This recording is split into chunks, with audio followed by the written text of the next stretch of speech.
Please subscribe and don't forget to press the bell icon to get notified whenever we upload a new video. We've got some breaking news coming in there. The Election Commission is going to be announcing the Karnataka poll dates today, and this is going to happen at 11 a.m. is what we've picked up.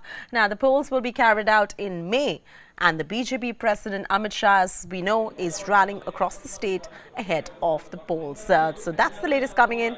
Election Commission announcing Karnataka poll dates, 11 a.m. today. Shubhajit Sengupta joining us now on the phone line for more. Shubhajit, all eyes on 11 a.m. when that announcement comes in from the Election Commission, when the Karnataka poll dates will be announced.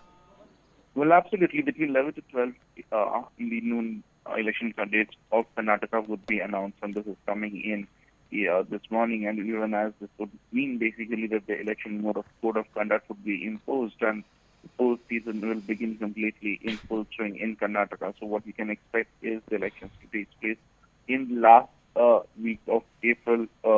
We can also expect the new session to come in before 15th of May, because by the end of May is when the Assembly's tenure gets over, so the entire electoral process has to be finished before that.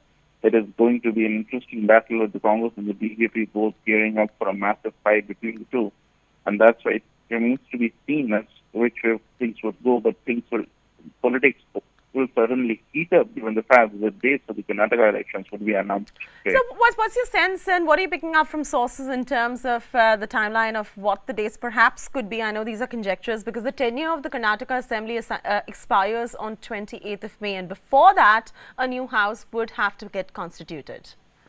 Well, absolutely. That's so what we can expect right now is a poll to take place in the last week of April or early May, but last week of April is something which is looking at it would be a maximum of 1 or 2 phase polls. Details again will come out once this announcement comes out. But basically, yes, there would be higher checks which will be kept in the use of money and other aspects, because Karnataka has traditionally been known as one of the money spending elections. Also, there will be checks and balances which will be imposed in the way the social media as well as the electronic media advertisements are given in by the various political parties. You know, this is going to be a very crucial announcement, Shubhajit, also because it's very interesting. The battle for Karnataka and the intense battle for Karnataka is the interesting part. Karnataka is one of the few states where the Congress is in power. It is also the only state in South India where the BJP has been able to form a government as well. Absolutely. In fact, it's one of the bigger states which are going for polls, and the Congress trying to give a strong fight there. It seems that it could set the tone for the elections which are going to come in next. The Karnataka elections are now. We can expect 3 elections and towards the end of the year, which would be in Rajasthan, in Chhattisgarh, in Madhya Pradesh, and after that it would be followed up by the big one, the general elections, which are likely next year, early next year, and that's how the bugle has already been blown and the process has already begun. So it's going to heat up the political atmosphere for the year-long election bonanza, which you can call it.